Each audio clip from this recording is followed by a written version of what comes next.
We're gonna do a song that you never heard before. The volume.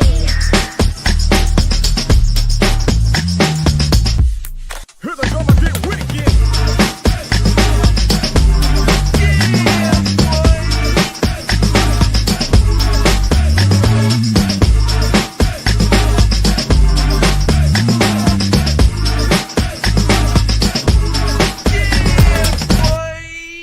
Here we go again.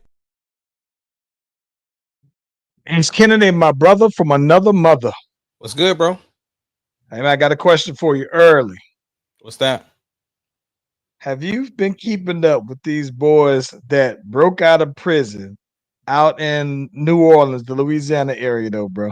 So I saw something the other day randomly of somebody sleeping on the bus stop, right? Then randomly I started seeing people with these quote unquote bingo cards knocking these people off. So I don't know what's going on, but just looking at what's going on, just based upon context clues, I can assume that 11 people escaped and they down to the last 3. I think it was 10, if I'm not mistaken.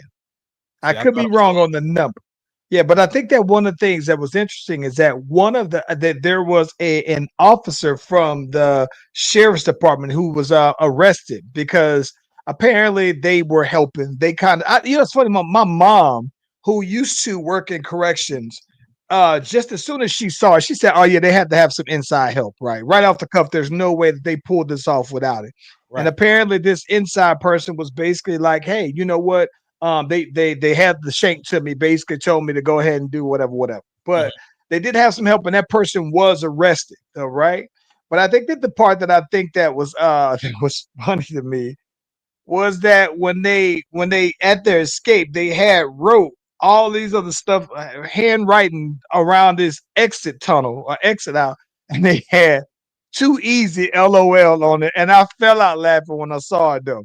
But I think they're betting now. Like I don't know if it's a formal on like the Vegas bets, but they're betting to see who is going to be the last one to get caught. But my question for you is this: if you've been locked up for I don't know how long, what is the first thing you're doing when you get out on the run? Oh, it's gotta be getting some Mushu, bro. I think so too. That's what I would be thinking too, though, man. And I don't know how you do that. Do you just say, "Hey, everybody on their own"? I think that you got strength in separating. If you run in a pack, I think that that's where you go. That's where you just you out of the woods because now they can find one, find all, or find two, you find three. I'd imagine that you just say, "Hey, man, we gonna go ahead and get on out of here. Good luck, whatever, though, man." Yeah, absolutely. Yeah, people betting and stuff like that, playing games and stuff. That, bro, I heard. So I don't know how legit this is. So I'm just quoting the rumor, I guess. But there was somebody on Instagram Reels where she was talking about the I guess the secretary of 45 47 was saying they was gonna do a game where they was gonna have some illegals play these games, and whoever wins would get the fast track to getting they legitimacy, and then like the runners up and stuff like that would get like gift cards to Starbucks and all this other stuff. So basically turning it into a game.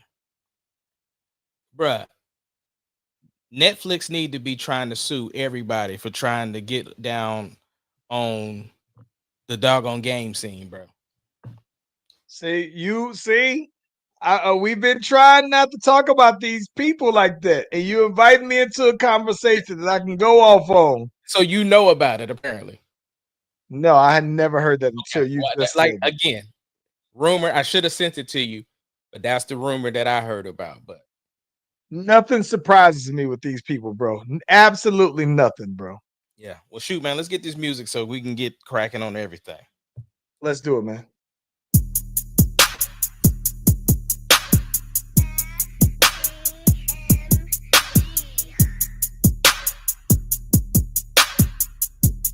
It doesn't matter what your name is. Slash Brothers Podcast, the greatest podcast of all time. The Slash Brothers You smell what the rock.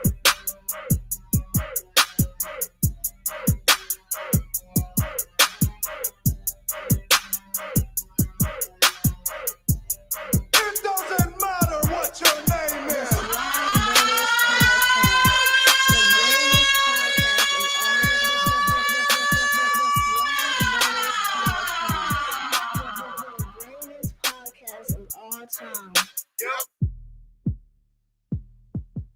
Well, listen, if you haven't already, be sure to like and subscribe to the Slash Brothers YouTube and Facebook page and our TikTok page. We're live on both platforms at the same time.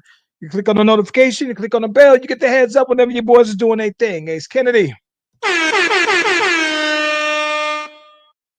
you look like you are ready for tonight's game. Absolutely, bro. Been nervous all day. What you This- expecting?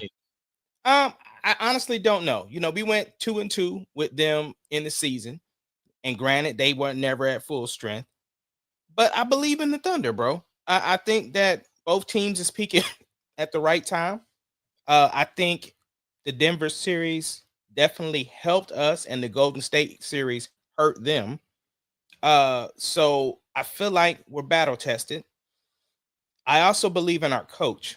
You know, everybody was looking at the whole move where we put Caruso on Joker, and look how that turned out.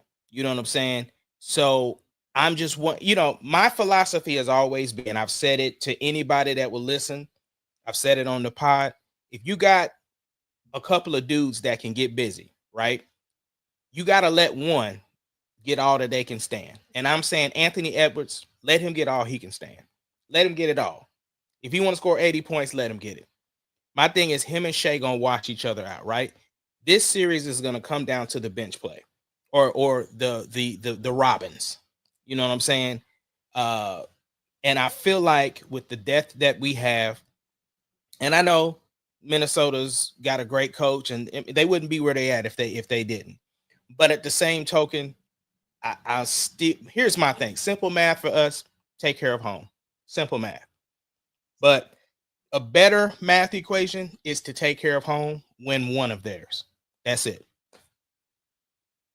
I like that. I like that. I like that take. I look at it like this, though, man. I totally believe, man, that in this series, that in the end, it's like Joker always presents a different kind of challenge to OKC that I don't think that they have to worry about this time around, right?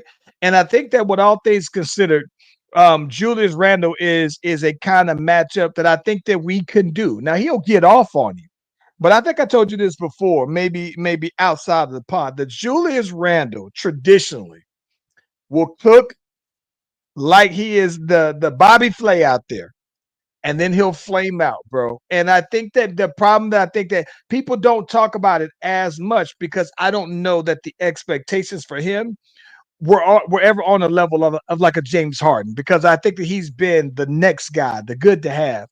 But he will give you some nice ones, but then he will flame out. And so he's been given, the Golden State Warriors some buckets, tough buckets. And I just think that with all things equal, OKC have the guys that can match up with him. So from that regards, though, bro, I agree with you. It's definitely strength in numbers. I think that the 10 deep that we roll, and I keep saying we because I do consider myself more of an OKC fan than any other team anyway. But I think the 10 deep makes a difference, though, bro. The 11 deep, the 12 deep, that you can throw bodies.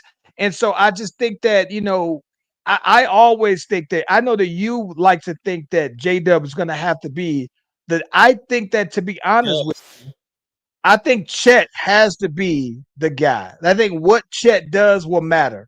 But this is why it's J-Dub, because Chet, you can't expect him to do something he hasn't done all season. Chet has been the third guy all season long. First of all, he was hurt a lot of the season. When he came back, he wasn't going to put up no 25 points. J-Dub has to be the Robin we expect him to be. Now, or if you want to make him Nightwing and then make Chet Robin, fine. But at the same time, I'm just saying, When Batman is not there, Nightwing has to take over.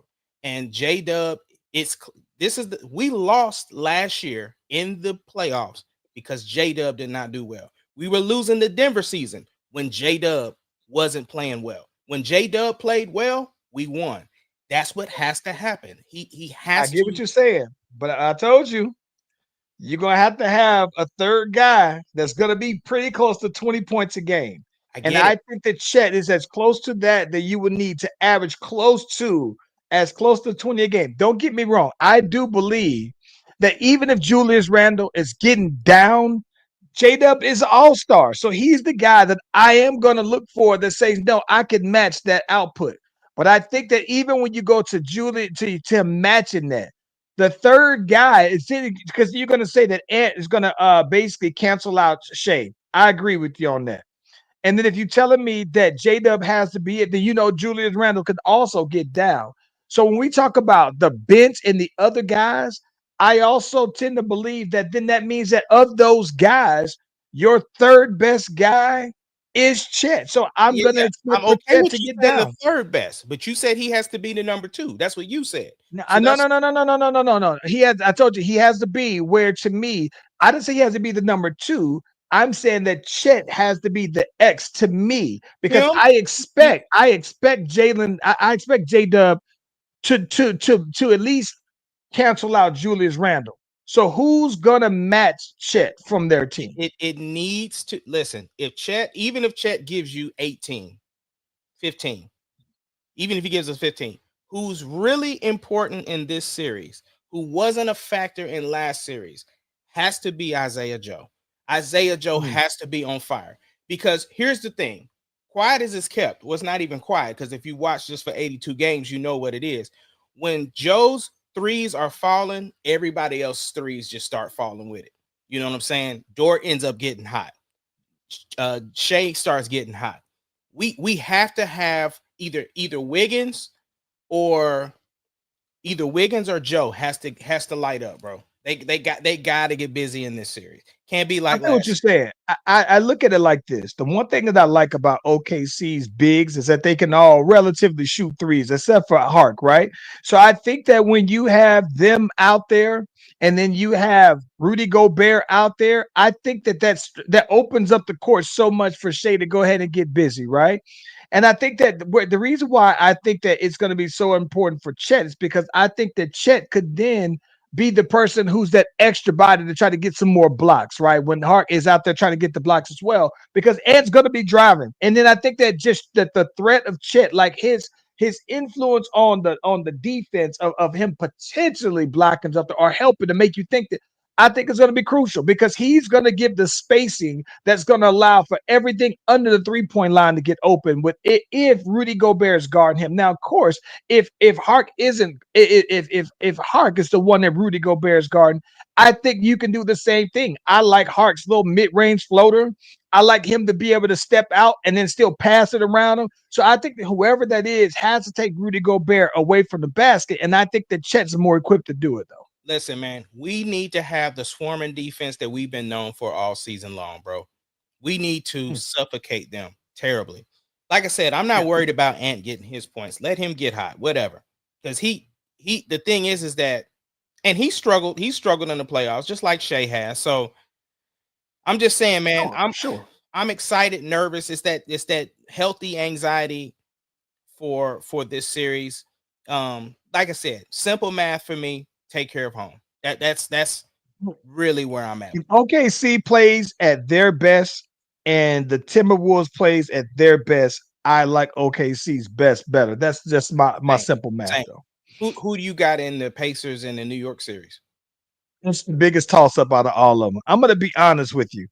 I think that I had to go back and I really had to go and look at the rosters, right? Because I think that the Knicks roster, I told you, their roster is very top heavy. They got their first 5 guys, and then after that, it's just like you got a couple of And so I think that when I look back at the Pacers roster, bro, I think that the Pacers might just have the better, they're guys outside of their starters. seem to be better to me. Like the guys who are like maybe like the 6 through 9. I don't know that the Knicks necessarily go that deep in the playoffs, and maybe they don't because their starters are that good. So it's to me it's a matter of, do you want to go with, if depth is an issue, or do you want to go with, hey, maybe the starting fives. With all that being said, though, bro, I think it's gonna go 7 games, and if it goes 7 games, I don't necessarily, I can't see betting against Jalen Brunson, bro. I just can't. In the 7 games, in the game 7, I would put my money on Jalen Brunson, not the Knicks, but just Jalen Brunson, though.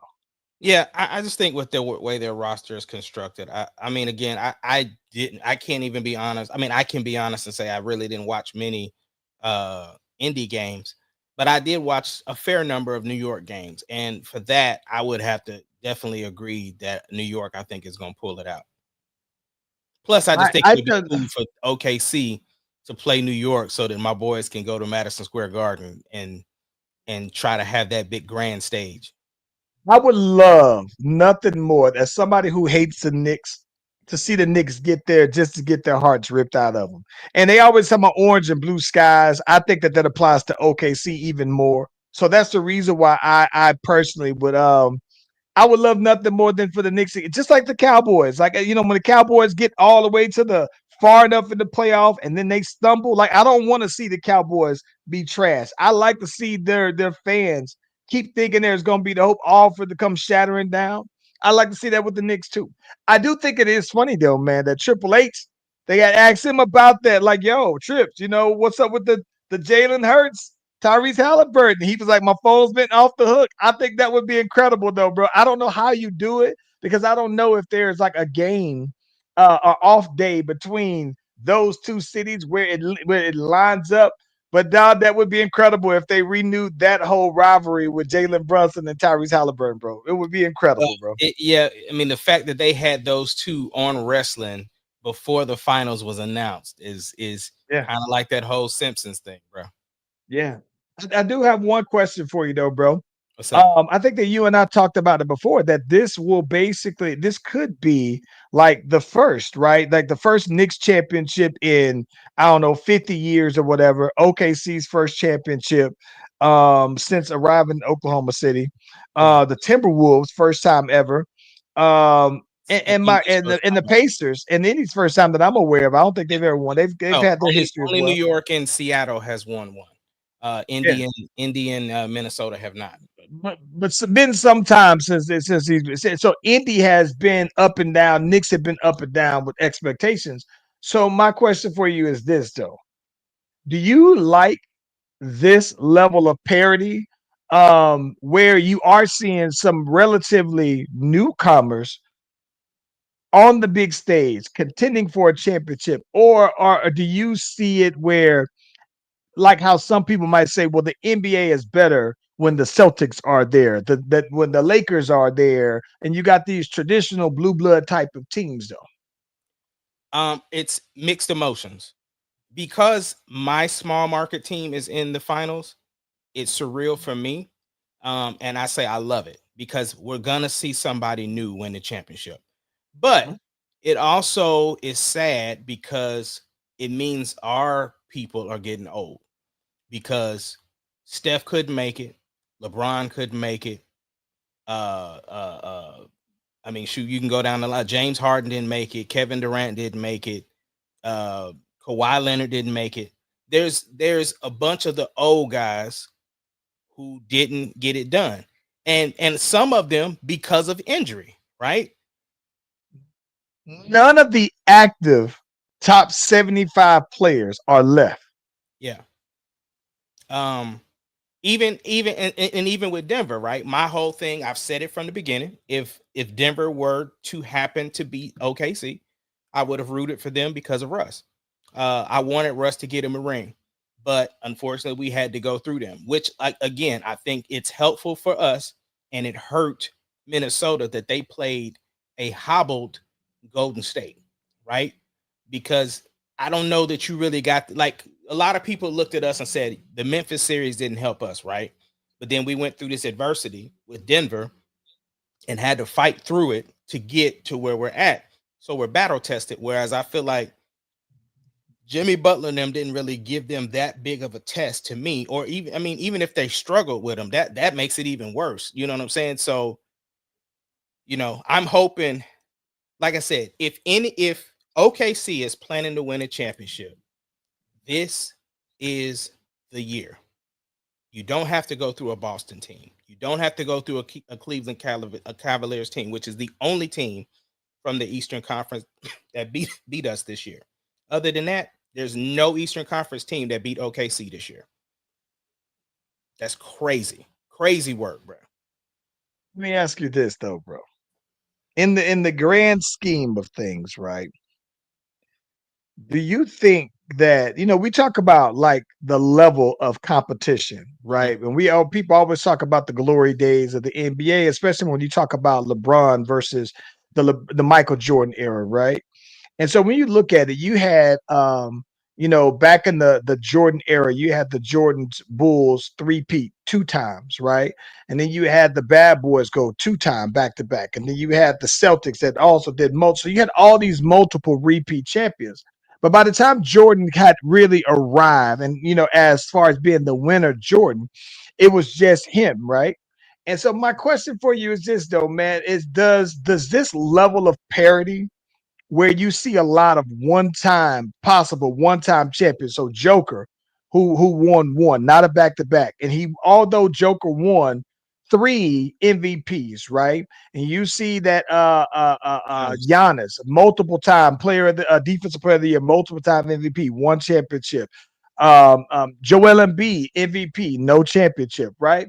And so when you look at this level, does this parity that we're seeing speak to the level of competition of today's game versus maybe a more top heavy competition? Because everybody always talks about, these players couldn't play in this particular era, or this player could play in this particular era, though, man. But based off of just winning championships, though, bro, does what we're seeing speak to the difference in competitiveness, how much more developed the players are? Like, what is that? Does that mean anything to you?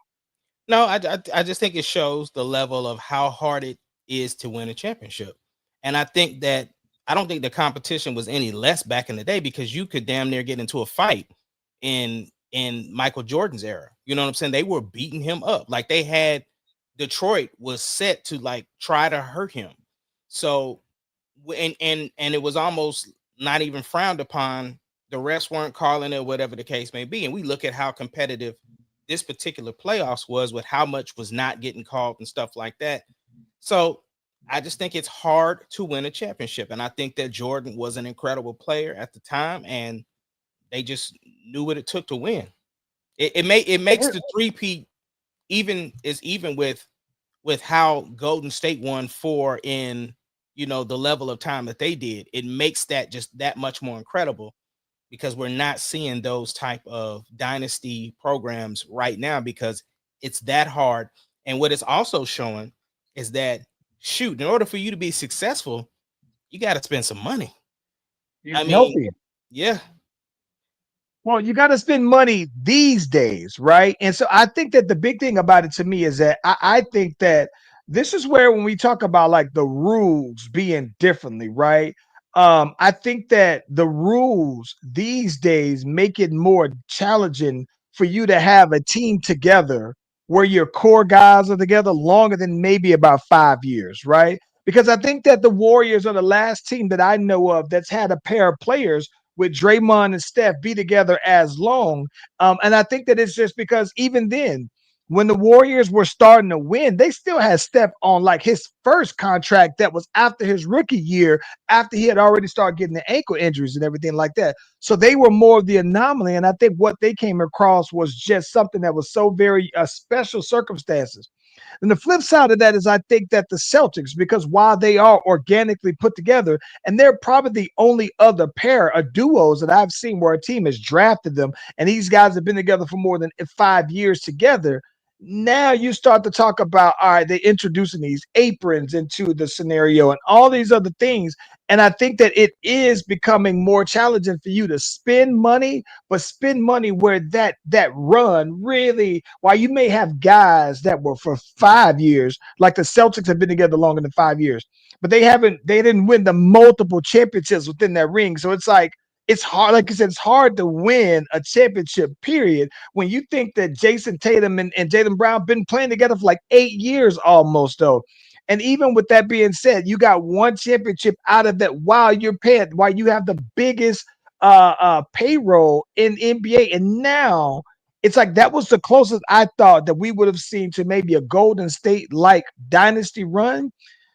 And it's like before you know it, when it don't work, now you got to start shuffling. So I'm watching for Boston to see how much do they really change their roster and how much do they keep the same, because it's hard. And if you thought that your format worked just 2 years ago, are you really that far removed? Has the game changed that much to where that format no longer applies? So Right. But I think this year has shown two things: how good or how important the regular season is.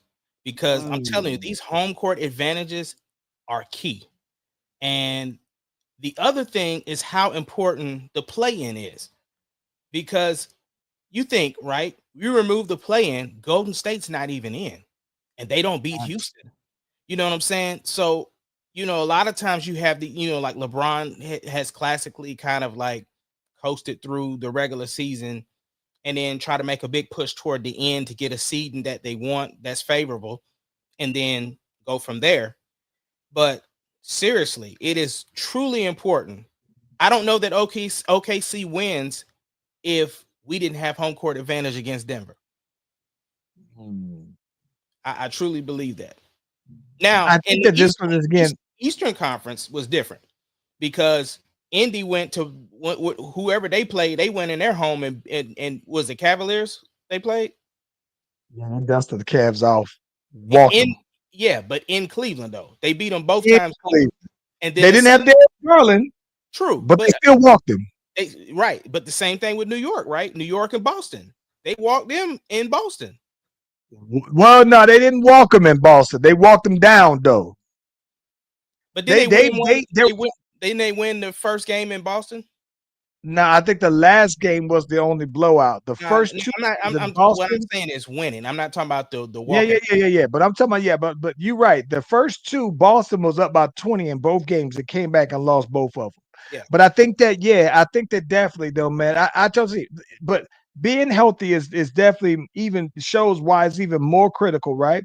But I think that this is, again, we talked about this before. I think that I'm definitely watching because this playoffs and how this season ends has huge implications, unlike any that I've seen in quite some time, of what next year will start to shape and look like though, bro. Okay. Speaking of next year, have you heard the latest rumor? The 76ers.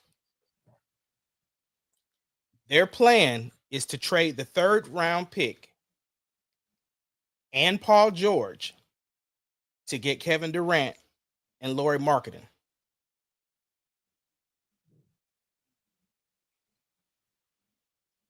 Okay, so let me tell you why that makes sense to me.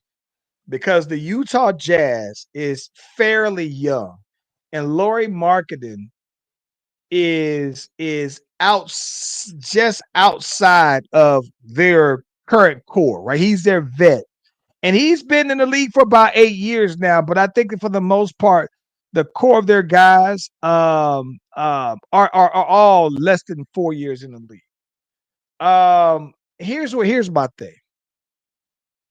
You're gonna have to re-sign Kevin Garnett to a Paul George, and you got to max him out. Whatever the max is, you're gonna have to give that to KD. So then here's my thing. This is where I'm a bit lost on it. So I don't know what kind of guy Lauri Markkanen is. I know that he's been good for Utah because it's just been him. I don't know if he's the number one option on any other team, but then it goes back to, well, Joel Embiid. You know what I'm saying? He's still Joel Embiid. Do you trust his medical history to be there and when it counts to most at the end of the season? And then you still have Kevin Durant because Kevin Durant's going to come there and possibly be like this. Tyrese Maxey is it his team? Is he the number 2 guy or is he the number 1 guy? Like, I think you still have the question of who's number 1. And I think that's going to matter to me because if you have Tyrese Maxey, Lauri Markkanen, Kevin Durant, and Joel Embiid, that's a tough course on paper. That's tough. But it's like, who else do you have on the team after that? I mean, I get it, and those are questions they're gonna have to answer. But I at least appreciate the fact that they are looking to make some moves because Philly's tired of waiting. I believe this though, bro. Let me tell you the reason why I think that works for Utah, because I think that Utah already would have a bunch of picks, but with them actually also getting the number 3 pick, that means that they would be able to possibly get Dylan Harper or Ace Bailey if he slide, or the kid from Baylor. And there's one other kid who I've seen a lot of people say, hey, don't be surprised if these 4 guys, or let's just say Ace Bailey, because some people think Ace Bailey is like the next Tracy McGrady. But even outside of Ace Bailey and Cooper Flag, people are saying that Dylan Harper is the best true point guard that we've seen in quite some time. But the kid from Baylor is ridiculously athletic. And there's one other, I can't think of his name at the moment. But I think that if you are Utah and you think, well, dang, you know what? We just didn't make the playoffs with Lauri Markkanen, and he's good. But if you're still resetting, I guess I can understand why Utah would do it if you think that you place the value on the guy who's the number 3 pick, like some people say it. If you agree with them, then I don't see why Utah wouldn't do it though. Yeah, but I think the 3rd pick would go to the Suns though, and I don't know. Again, I don't know how it would work, but I think the 3rd, because the Suns don't have any picks. The Suns don't have any picks. Yeah, so that's why the 3rd pick would look good for them for Kevin Durant. Well, I think it's also because Philly has 2 top 10 picks, if I'm not mistaken, or something like that. So that makes sense though. But I don't know, man. To me, it only makes sense to Utah if what pick are you talking about? You know, if you talk about top 5 pick, maybe though, bro. So I don't know, man. But Utah's roster is really young, and I think that for Lauri Markkanen to be the OG of the team that's actually putting up numbers for them and significant role, I think it's tough, bro. Yeah. So what's like John Collins might be the oldest guy on there. Bro. Let me ask you, we can stay on basketball. Okay. You saw that the WNBA kicked off their season, and of course, capitalizing on rivalry, they have the Indiana Fever versus the Chicago Sky, Angel Reese versus Caitlin Clark. All right, so and just like that, it becomes a big deal because Caitlin Clark gives a nice little hard foul on Angel Reese, and then it just kind of blows up after that, you know, chatty, whatever. My thing is this though, bro. Is this something, or is this even bad publicity for the WNBA is good? What do you make of the? Is this just rivalry, or is this just publicity? It's both. I mean, the thing is that people love a good scuffle. And then, you know, of course, you know, people are going to make it even racial. And then, you know, the thing is there's no debate on who's better or who. They play different positions, right? In my opinion, it was just a foul. It was just a hard foul. I didn't think it was that bad. Yeah. The reaction was like, you know, and then of course like I said, when people make it racial, it's angry black girl. You know what I'm saying? Caitlin Clark does not even have a history of being a player like that, right? She's competitive. Wait. That's part of the issue, because part of the issue is that people look at her history and think differently, and they think, well, if Angel Reese did the same thing as she angry young black woman versus Caitlin Clark doing something, and they say, oh, that's just a competitive spirit. Again, that's not what happened though. So I understand that this isn't a racial issue. This is two basketball players that came out at the same time that are gonna get the comparisons because of the fact of who they are. They had a rivalry in they had a rivalry in school. So it's just a continual rivalry. That's all it is.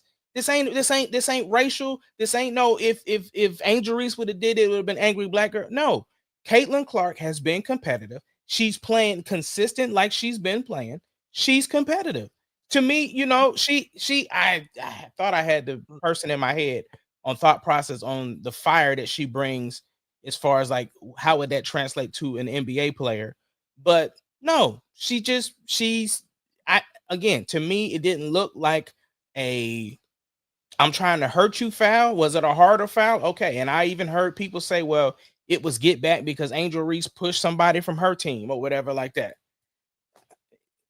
I like this. I saw Jamel Hill respond to this. Mhm. And she said one of the problems that they do is that it feels like the rivalry in itself is being somewhat forced, but one-sided because Caitlin Clark only gets asked about Angel Reese when they're about to play or after a game that they played. Whereas to Angel Reese is basically it's brought up to her more frequently, right? And it's almost like not allowing her to have her own greatness be defined by her own merit, right? It's being defined by this rivalry with her, someone who she doesn't play the same position with, though, bro.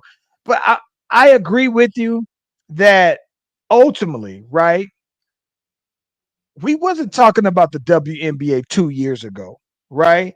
And if this doesn't happen, I don't necessarily know that we're talking about the WNBA yet. So I do think that it does add to it being a pop culture conversation now. So I think that to me, I didn't think that the foul in itself was bad, but because I don't think the foul in itself was bad and it still has pop culture talking about it, I do think that it's good for the WNBA. If you want to call it rivalry, if you want to call it a tough rivalry, I could totally see from Angel Reese's perspective and even Caitlin Clark's perspective as well that why y'all keep bringing her up with me. At the same time, it's like it's that scenario that some publicity is better than none, and I don't see why this wouldn't do anything but enhance the coverage for the WNBA, though, bro. 100%. That's all it is to me. It just feels like, you know, two spectacular women that's enhancing the game for the WNBA, bringing more eyes, more attention, which is kind of what we talked about even a little while ago when we got all these vets that have, built the WNBA to what it is, but you had somebody who has this type of cultural phenomenon associated with them that took it to a different level. I mean, it's the whole conversation why we were saying why Angel Reese and Caitlin Clark wasn't on Team USA at the time because they were so piping hot popularity wise. Yeah. These two are polarizing characters for the WNBA, and they have pushed it to a new trajectory. And yeah, I think totally, bro. I would I think that the best thing the WNBA can do is really push this like a Bird and Magic rivalry. And even the Bird and Magic rivalry still had the racial undertones, but it only helped that Bird could just flat out hoop. And the fact that Caitlin Clark can flat out hoop and Bird and Magic play different positions, I don't think they ever really had to guard each other at all. But it was what the NBA needed at that particular time. And I'm gonna be honest with you, man. If I'm the WNBA, I ride it organically as long as I can, though, bro. absolutely, absolutely, nothing Yeah, more though. Because I mean, again, yeah, being upset. I mean, maybe she was upset because they was losing that bad, but you know, yeah, yeah, yeah, yeah. see, Hey, hey, speaking of which, before we get off of it, shoot, they said that the Fever, I mean the Fever, their home game, all their home games are sold out, bro, sold out. let me tell you one thing that's crazy that I saw about the WNBA. And this is one of these things that I just well, no, I saw something similar to this, but listen, did you see that the Phoenix Mercury traded a girl to I think the Indiana Fever, if I'm not mistaken, right? And this girl apparently there was this rumor that was going around. I think she's part of a some kind of lawsuit that she was having an affair with the owner. The owner is the owner of the Phoenix Suns, right? And so what's crazy about that is that he is indeed very married, though, right? And so there's rumor, and she's out. She hasn't played yet because she had like some kind of ankle injury, knee injury, or whatever. But there's this big little scathing review that's being going on about the behind the scenes of the Phoenix Mercury, though, bro. And when you put that into some context of the kind of things that have been going on, right? So they no longer have Brittany Griner there, right? She's playing with Atlanta. You remember Skylar Diggins had her issues when she was there with Diana Taurasi as well. Like this is crazy because it looks like Phoenix is a little messy behind the scenes, though, bro. I like it, it's crazy to think, though. I couldn't imagine something like that happening in the NBA, though, bro. Nah, you couldn't. But still publicity for the WNBA, bro. It still does count because we talking about it. Right. That's that T. Yeah. Yeah. I Yeah, bro. was like, yo. I don't know that I asked you though. Before we get on out of here, who you got in the OKC? I mean, I know who you want, but who you got? Oh, because Ant-Man is your boy. Ant-Man's my boy, man. I got OKC. Okay, Ant-Man's my boy. OKC is my team. Okay. Yeah, OKC. That's kind of how OKC with Russ. Yeah, and even on the Knicks, I mean, I'm gonna go. God, I guess I'm gonna pick the Knicks, but I'm not rooting for the Knicks, though. I'm just picking them to win. Bro, speaking of which, did you see what the Knicks fans did to? I guess he's a New Yorker because he was like, I think he is a fire chief or something like that. But they was throwing all that trash at him. The Indiana Pacers fan. Oh my gosh, bro, you gotta pull it up. There is a video of the New York Knicks fans, and you got people with phones and these trash bags, and they just throwing it at this dude, and it's a mob of Knicks fans throwing of all the stuff that we have going on in our group chat. How have I never seen this circulate in the group chat? When you get off of here, just go on your favorite social media platform of choice, because I think they recently had him on Pat McAfee. They connected him with Halliburton, and Halliburton's gonna fly him out to come to like game 4 or something like that. So they trying to work on that. But yeah, it was a bunch of Knicks fans just throwing all kind of trash on this dude. You got to pull it up though, bro. Yeah, I'm gonna tell you this though, bro. I'm gonna tell you this. I think that the thing that I can appreciate though, bro, is the Knicks fandom. It's hilarious to watch, but I'm still waiting. It's just like the Cowboys. Like I said, I'm waiting for the crash, and I'm just waiting. It's gonna come, right? And I think as high as their high is, the fall is that much beautiful though, man. It's fast, so I don't know. Yeah. Yep. Well, look, man. What you got going on for the week? Back in the lab this week. I was glad though, man. I'm writing 2 very hard songs, hard topics though, man. I'm writing, but I'm glad that I'm piecing together these songs, oh man, and back working on production. And I think that I'm finally figuring out a couple songs, and I'm about to go ahead and put on out some singles. So I'm glad to be back in the studio, man. Heavy though. What's good with you? I just finished a project I just finished a hook for somebody for their project. So now I'm tweaking stuff on my project, trying to get everything tightened up so I can get this album ready to be out. So, yep, kind of doing the same back in the lab. So it's great. Yeah. Very good stuff, man. From ATL to OKC, we thank y'all for watching Slash Brothers Podcast. Join us next week at 6 o'clock Central Standard Time, 7 o'clock Eastern Standard Time, and we will see y'all on the next one. We out. Peace.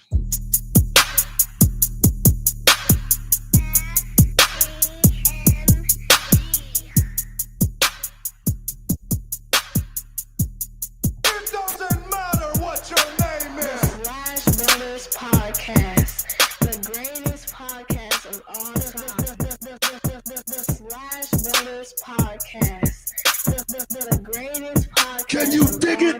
sucker.